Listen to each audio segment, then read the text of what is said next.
One of the most powerful tools in Fusion 360 is the As-Built Joints command. This allows for joints to be applied to components in their current position as they're built, making it easy to join them in the right orientation. This is especially helpful when components are designed in context to one another, which means that they'll already be positioned properly and have the correct spacing.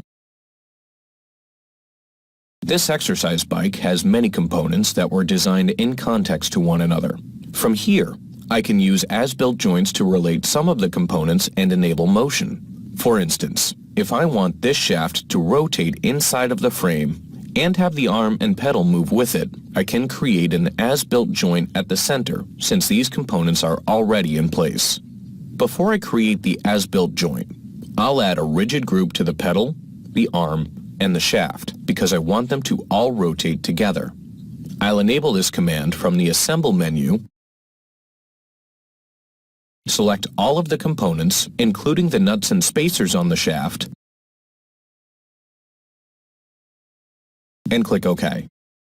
With the pedal components made rigid to one another, I can add the as-built joints between the pedal shaft and the bike frame. This command can be enabled from the Assemble drop-down menu. When I select it, the dialog box appears on the right, where I need to specify which components make up the joint, along with the joint type to establish for the two components. When creating a standard joint, the order in which you select joint origins determines which components move to snap into place. Since these components are already in place, the order in which I select them doesn't matter. I'll go ahead and select the shaft running through the frame, and then select the frame itself. With the rigid option selected, I'm essentially creating a rigid group, but only between two components. Whenever components are in place and should be rigid relative to one another, it's best to create a rigid group.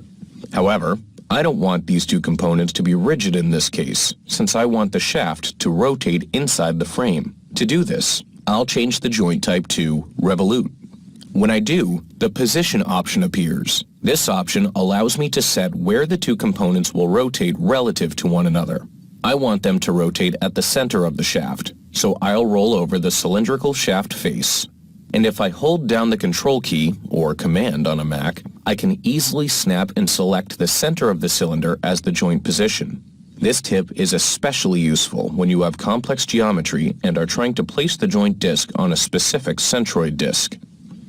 When I select it, the two components animate to show that they'll rotate relative to one another.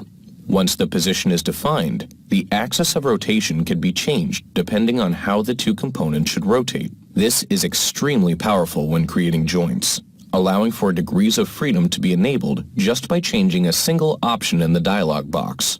I'll make sure that the joint rotates around the Z-axis for these two components, which looks good when I animate it, so I'll click OK to complete the as-built joint. Now, when I click and drag the arm of the pedal, all of the components included in the rigid group rotate within the bike frame. Creating this as-built joint was as simple as selecting two components, a single position, and the motion type I wanted. This will be extremely handy when creating your own models, especially when components are designed in context to one another and positioned properly.